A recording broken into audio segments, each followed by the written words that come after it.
Hi, so you're back again, and this time I just want to touch on a subject that's pretty topical, and again I get a few questions about it quite frequently, and that's my thoughts on the use of exogenous ketones.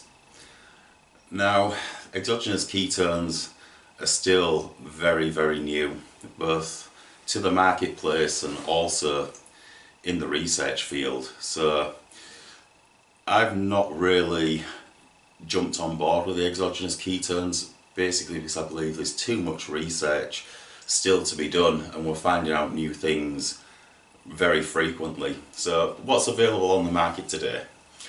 What is out there at the moment are BHB salts, so that's beta hydroxybutyrate, come in a salt form, and those are the type of products which are available on the market which you can buy readily at the moment. Now, those ketone bodies, the beta hydroxybutyrate in the salt form, will typically raise blood level ketones by 0.5 to 1 millimolar, which is, it's not really significant in relation to someone who may be following a well formulated ketogenic diet. So they're not overly powerful. Now, is there applications for them? Sure, but it needs to be put into context. So most people use them in an adaptation phase, or if they're a performance athlete or they train, they may use them around a workout. So let's look at a couple of the applications. Now, the scenario being someone who's in an adaptation phase, could they be of use?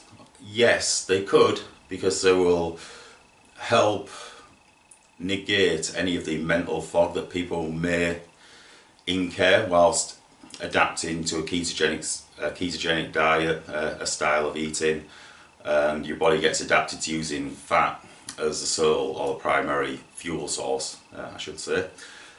However, I would argue the other point, and I generally wouldn't use them personally even in an adaptation phase, because what I want to be doing and what I want clients to be doing or people I work with to be doing is really upregulating the body to produce ketones rather than take them on from an exogenous source. So in my opinion, I would formulate a diet which would be more enriched with MCTs to get these pathways activated and the body used to producing ketones at a rapid rate. So in adaptation phase, I do see there are applications, but my personal preference would be to really drill down and come up with a well formulated adaptation plan. And I will be talking a little bit about how I adapted in a following video, because there's a few things that I did which were incorrect and I learned a few lessons, so I'm just passing on my experiences.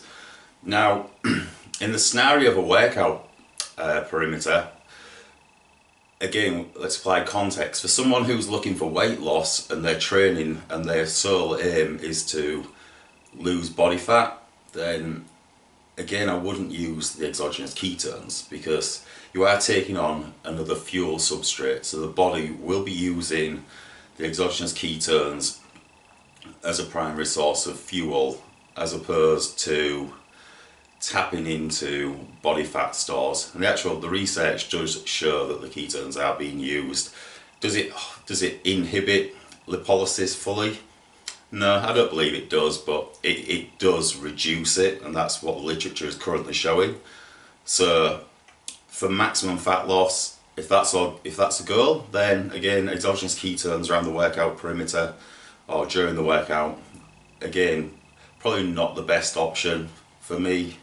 If someone's doing quite intense training, it will be an essential amino acid supplement, and again, just rely on the body to use body fat as the primary fuel substrate, and obviously there's going to be amino acids used and small amounts of glycogen as well. So if the goal is to maximize performance, then or build muscle, or really to get the most out of your workouts, then this is where there could be an application. Now, there are camps that will argue for and against this, I personally haven't experimented enough to give my stamp of approval either way, but I do see there are ways in which it could be beneficial. The body does not rely on one fuel substrate. If you're partaking in any form of activity, you're going to have times when you're going to be running on fatty acids and you're going to be running on glycogen as well. So giving the body accessible amounts of both fuel substrates, I can see the benefit in that. However, the conflicting arguments are that the presence of ketones is not a natural state for the body to be in.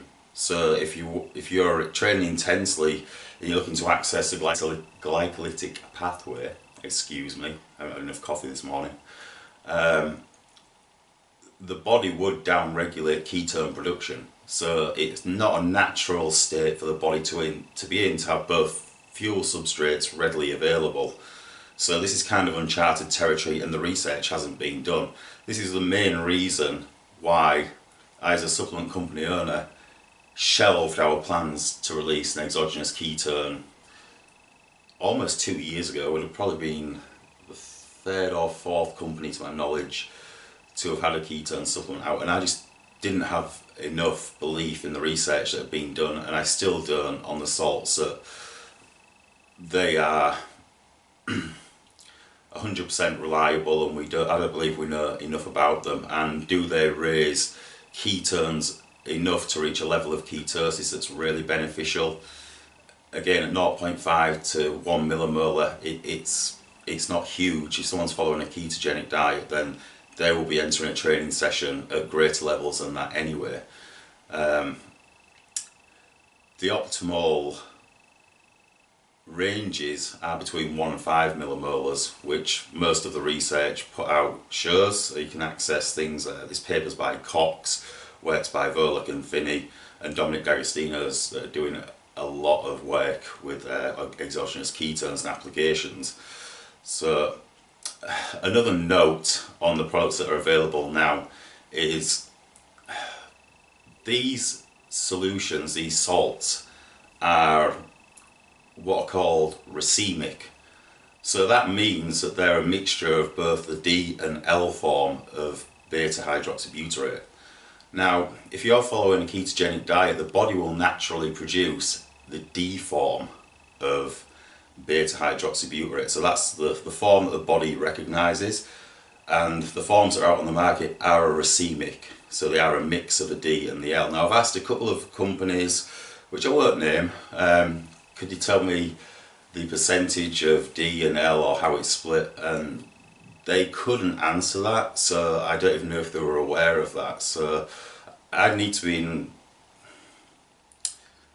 hold all the facts before I start advising others to put it into the body. I wouldn't put my name on it, so I need to know more myself. So, and if some companies can't answer that, it doesn't give me a great amount of confidence. Now, there are some companies, and I must mention Jacob Wilson, Ryan Lowry.